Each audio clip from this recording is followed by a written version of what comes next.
So when I picked the bullet up, it had his skin in the bullet still. Bear.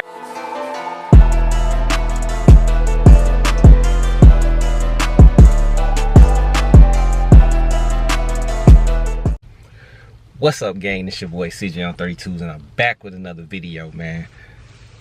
It's story time. We about to get in the story. It might sound crazy, don't judge me. I used to be young and ignorant and just crazy. But this story about my friend who shot himself in the leg. Yeah, I said it. He shot himself in the leg in my house. And by the time I finish telling y'all this story, it's kind of like I'm smiling now because I look back at it and couldn't believe how I was laughing. It was like this guy that I had that used to run the spot when I stayed in Georgia. So when I had to go out and get the money, I left him there to make the money. So he called me earlier that day and was like, you know, somebody was short on their cash for something. So he had to get the approval for me because that was my spot. So I'm like, yeah, you can go ahead and hook them up because I know there was a good, you know what I'm saying, good clientele or whatever. But man, like I know I'm laughing, guys. It's not a laughing situation, but I laughed during the situation. It was like man, I want to say like 2 hours later, right? My man's called me. He called me up and he was like, he called me Chicago. When you stay in Atlanta, they don't call you by your name. They call you where you from. So he called me Chicago. And it's like, man, what up, Chicago? I'm like, what up, man? You know what I'm saying? Like, I really just talked to him. So I'm like, what's up? He's like, you ain't gonna believe it. He was like, I shot myself.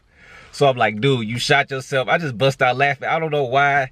And I know, like I said, it could have been worse. So I'm like, I just bust out laughing because of the way he said it. Like, you ever had somebody say something and you're not supposed to laugh, but you laugh? So I was laughing on the phone, and then I got serious and was like, man, how you shoot yourself? And he was like, I tripped over Pooper toys and the gun went off and shot me in the leg. Man, I just started dying laughing again. But in my head, I'm like, man, I hope he ain't bleeding all over the crib. And like I said, I know the story sounded a little crazy. So it took me about 45 minutes to get to the crib. I get to the crib. My man is sitting on the couch holding his leg, right? I covered there with a smile because, you know, he was up and talking still, you know, when he called me on the phone. So I knew it wasn't that bad. But when I got up in the house, I started talking to him. My man's get up, come over there, let me see the hole in his leg. Like, it was crazy because it wasn't a laughing situation, but me laughing had him laughing. And I seen the toy on the floor that he tripped over. So I just fell on the floor laughing because once he showed me, the bullet passed through. It came in, and luckily it came out. So while I was on the floor laughing, I picked up the bullet. The bullet was right next to me on the floor. So when I picked the bullet up, it had his skin in the bullet still. Man, I started dying laughing. I picked it up. I'm like, man, look, your skin is in this bullet. We gonna hold it for a souvenir. He couldn't do nothing but laugh. But man, it was a blessed situation, you know, because it could have been worse.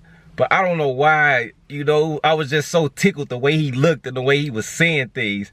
But he was all right, man. And I put the little bullet up in my bathroom on the shelf. So whenever he come over there, remind him of what happened.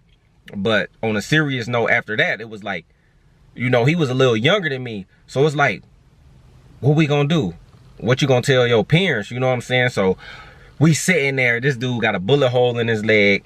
We trying to figure out what we gonna say. Well, I ain't have to say nothing. He had to get out of it.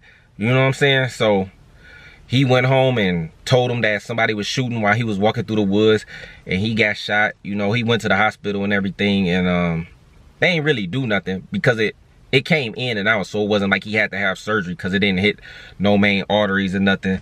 But it came out and it healed. But after that, man, couldn't trust my mans to do nothing.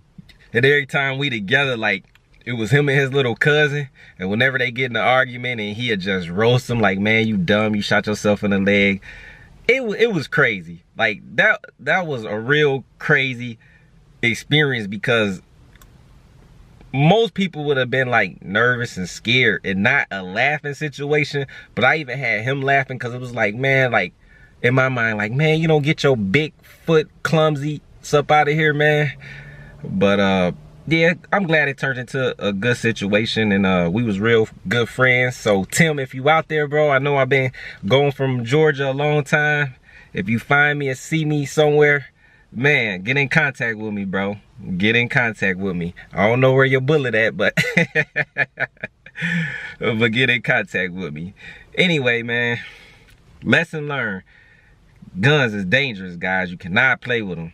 You got to be careful at all times. I just don't even know, like, how he tripped and shot himself in the leg. He pulled, what's that movie, like 7 Miles?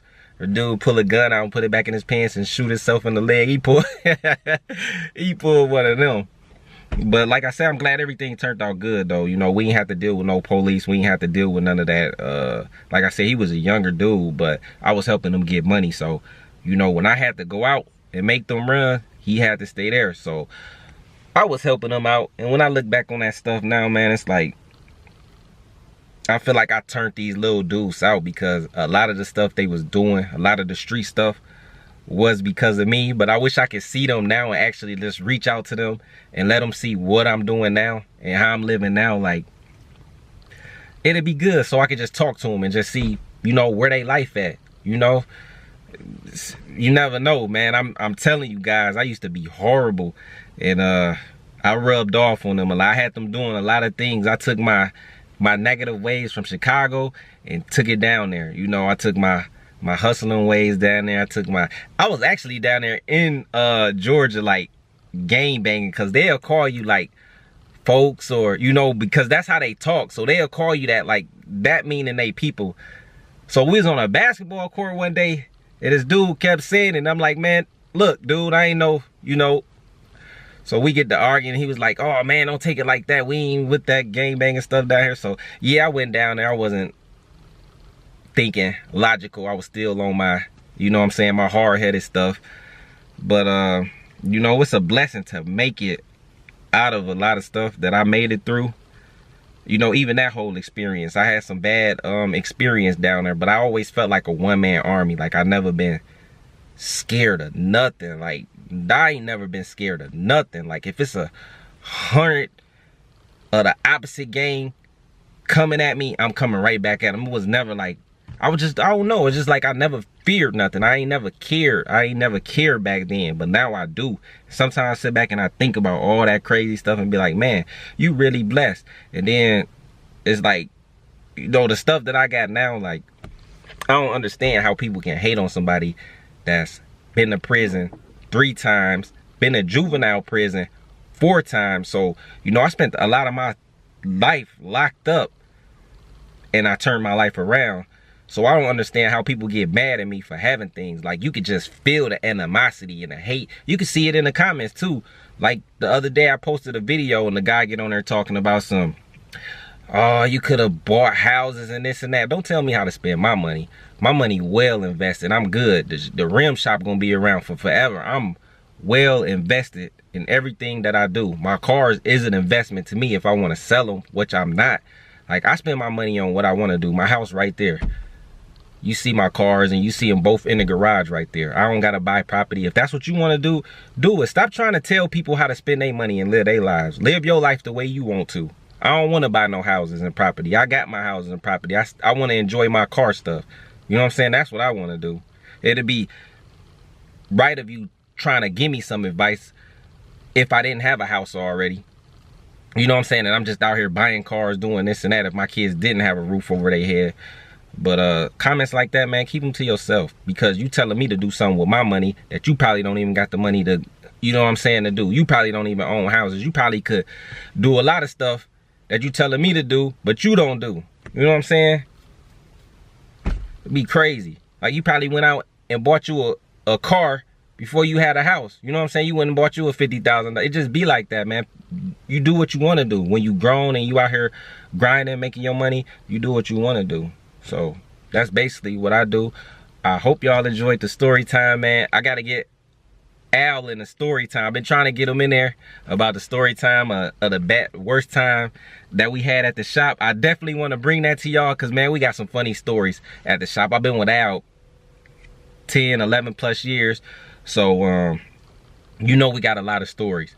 And another thing, stop getting in the comment section talking about, CJ, what you do, put me on. If you a subscriber and you watch my videos, then you know what I do. You see me at work. Like, what else do you want me to do? Why do people say that? I need somebody to get in the comment section and explain to me why people always say, put me on, tell me what you do. What I'm supposed to do. Like, for real. Like, you don't think if I was doing something else, them people wouldn't watch me? I'm a full-time felon. I got 3 gun cases and a drug case. You think if I was doing something that I didn't supposed to do, that I wouldn't be under some type of investigation? I'm always in the public eye. I'm always out. I'm always driving my car. The police don't even look at me, bro. Like, I've grew up from the things that I used to do, and they ain't slow. I'm pretty sure they watch the videos. They see the movement, man. The movement's strong. It's 32 gang. But anyway, this your boy CJ on 32's checking out. Hope y'all enjoyed the story time. Don't judge me, man. Don't judge me. You know, I was young, naive, and I didn't care.